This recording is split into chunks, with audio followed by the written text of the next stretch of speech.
نہ ہمارے پاس کوئی بیواؤں کے لیے کوئی درد ہے. یہ ماہ سیام غم کی تعلیم دیتا ہے. آپ کو بتایا جا رہا ہے کہ آپ روزہ رہ کے ایک محسوس کیجئے ایک شخص بھوکا رہ کے کس منزل کا رہتا ہے.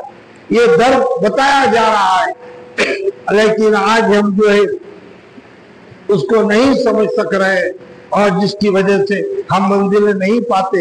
ہم لوگ حیدرآباد کے لوگ ہیں.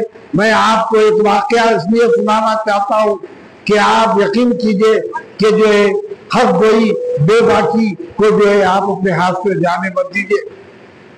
حق گوئی اور بے باکی پر جو ہے آپ پڑے رہیے اور اللہ سے دعا کرتے رہیے. قرآن کا جو وسیلہ لیتے رہیے کہ قرآن پاک نے تأمرون بالمعروف کا جو حکم دیا ہے اور آپ جو عمل کریں. ایک ہمارے شہر میں ایک شخص جس کا نام شیخ باوزیر تھا، جو جس کا کام یہ تھا کہ حق گوئی سے کام لیتا تھا، ظالموں کے خلاف بولتا تھا اور یہ کہتا تھا اگر آپ اس منزل پہ آئے ہیں تو آپ کام کیجئے. اگر آپ لیڈر ہو گئے ہیں تو آپ اپنی لیڈری سے آپ عوام کو فائدہ پہنچائیے.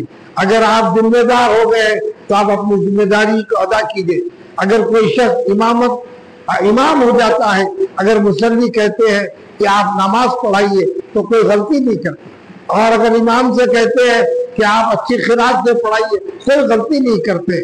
لیکن آج آپ اندازہ لگائیے کہ جو ہے یہ جو لوگ اس قسم کی بات کرتے ہیں حق گوئی سے اور اللہ اس کے رسول پہ بھروسہ کرتے ہیں اور اس پہ یقین کامل ہے، تو آپ یقین کیجئے کہ جس کو شہید کر دیا گیا 4 5 6 مہینے پہلے کا واقعہ ہے، اور اس کی میت میں ہزاروں لوگ تھے. یہ لوگ کیوں آئے؟ یہ لوگ اس لیے آئے یہ حق گو تھا، اس لیے آئے یہ حق پرست تھا، یہ اس لیے آئے کہ مظلوموں کی بات کرتا تھا، اس لیے آئے یتیموں کی بات کرتا تھا، اس لیے آئے یہ بیواؤں کی فکر کرتا تھا. ایک ایسا شخص تھا جس کی میت میں کم سے کم 80 سے 1 لاکھ لوگ موجود تھے، اور جو لوگ عمر کے اس منزل پہ پائے 1942 میں حضرت بہادر جان علیہ رحمہ کا انتقال ہوا، تو لوگ کہتے ہیں کہ ان کی میت میں بھی اتنا ہی اجتماع تھا. آج جو شیخ باوزیر کی میت میں یہ اجتماع ہے. آپ یقین کیجئے، آپ ڈریے مت. ہم ڈر کے اس لیے کہ موت ایک وقت آنے والی ہے، اور موت کے ڈر سے آپ حق گوئی سے پیچھے مت ہٹیے، بے باکی سے پیچھے مت ہوئیے. آپ ظالموں کے خلاف اڑ جائیے، مظلوموں کی مدد کیجئے، بیواؤں کی مدد کیجئے، یتیموں کی مدد کیجئے. یہی اسلام سکھاتا ہے. اور قرآن پاک نے واضح طور پہ بیان کیا ہے کہ جو سرکار دو عالم صلی اللہ علیہ وسلم ہمیشہ جو جن باتوں کی طرف متوجہ کرتے تھے قرآن اس بات کا اظہار کر رہا ہے. اگر آج ہم جو ہے یہ نہیں سمجھتے ہیں، آج ہم دوست اور دشمن کو نہیں سمجھ سک رہے، ہم آج ظالم و مظلوم کے درمیان میں فرق نہیں کر رہے، تو آپ یقین کیجئے یہ ہماری نمازیں، یہ ہمارا روزہ، یہ ہماری زکوٰۃ سب بیکار ہے. اس لیے کہ جو ہے اس کے لیے ضروری ہے کہ آپ کو جو ہے اگر جلیل نے کہا جلیل آسان نہیں آباد کرنا گھر محبت کا.